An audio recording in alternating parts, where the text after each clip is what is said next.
یہ جو آپ نے سوال کیا نا کہ چیزیں اسلام کے مطابق کیوں نہیں چلتی، ٹھیک ہے، یہ بھی ہمارا معاشرتی مسئلہ ہے.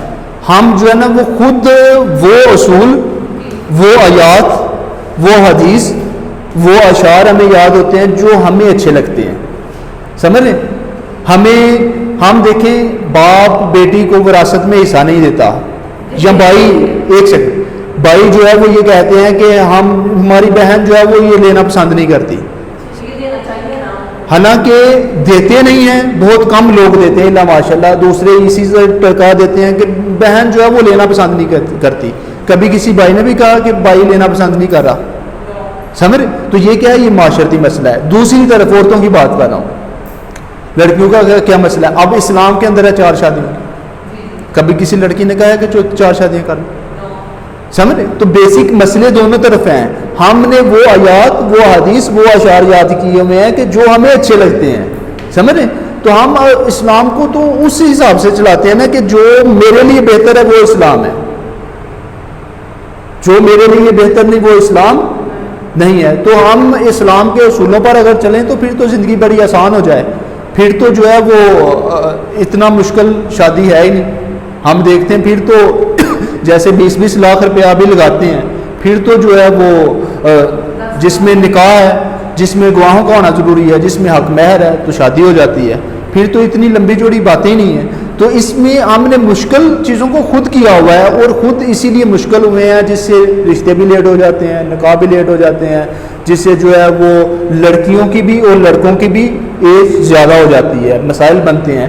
اس کی بیسک وجہ یہ ہے کہ ہم اسلام سے دور ہوئے ہیں، ہم نیچرل سے دور ہوئے ہیں، نیچر سے دور ہوئے ہیں. تو جتنا دور ہوں گے اتنا جو ہے وہ ہم ذلیل و رسوا ہوں گے.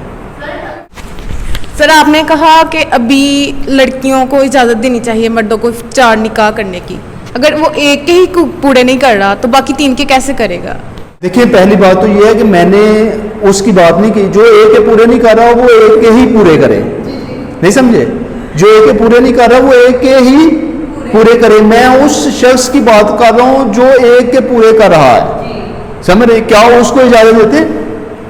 اس کو بھی نہیں دیتے. مین کہ ہم نے وہی بات کہ وہ اصول یاد کیے ہوئے ہیں، وہ رول یاد کیے ہوئے جو ہمیں بینیفٹ دیتے ہیں، جو ہمارے لیے بہتر ہوتے ہیں. میں ایک لطیفہ سناتا ہوں.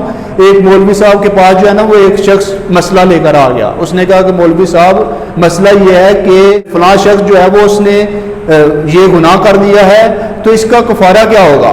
اس نے کہا کہ اس کا کفارہ یہ ہوگا کہ ایک حل، وہ لمبی سی حل کو ایسے کھڑا کرو، کھڑا کرنے کے بعد اس کے گرد جو ہے وہ روٹیاں کا ڈھیر لگاؤ، اور ڈھیر لگانے کے بعد یہ کام کرو کہ پھر وہ جو روٹیاں ہیں وہ تقسیم کر دو، اس کا کفارہ ہو جائے گا.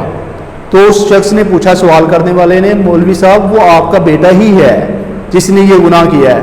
تو پھر مولوی صاحب نے کہا کہ پھر آپ یہ کریں کہ اس حل نو لمیا پا لو، کفارہ ہوئے گا، اور گرد روٹیاں لا. تو ہم نے کیا کیا ہوتا ہے، یہ مثال ہے، جسٹ مثال کے طور پہ بات سمجھا رہا ہوں، ویسا ایسا نہیں ہوتا. چند لوگ مثال کے طور پہ بات سمجھا رہا ہوں. ہم کیا کرتے ہیں کہ ہمیں جو چیزیں اچھی لگ رہی ہوتی ہیں ہم وہ لیتے ہیں، جو چیزیں ہمیں اچھی نہیں لگ رہی تھیں ہمیں ان کو چھوڑ دیتے ہیں.